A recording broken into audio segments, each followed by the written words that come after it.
Yasi Pressman, inilabas na ang tunay na estado ng kanyang love life. Sa isang post sa kanyang Instagram ay naglabas ng tila ba ay isang cryptic message ang actress patungkol sa estado ng kanyang relasyon sa kanyang boyfriend at business owner na si John Cimerra. Ayon pa sa kanya, siya ay masaya na dahil malaya na siya, kagaya ng kanyang tattoo sa kanyang rib area na hummingbird na ipinost niya sa kanyang Instagram nitong nakaraang Webs.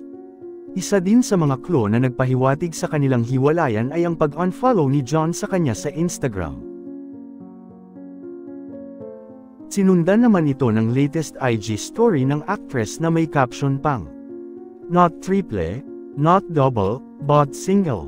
Marami namang mga nagpatotoo na hiwalay na talaga ang dalawa, ngunit hindi pa naman ganun kakumpirmado dahil wala pang nilalabas na pahayag ang bawat panig, at wala ding diretsahang pag-amin na naganap.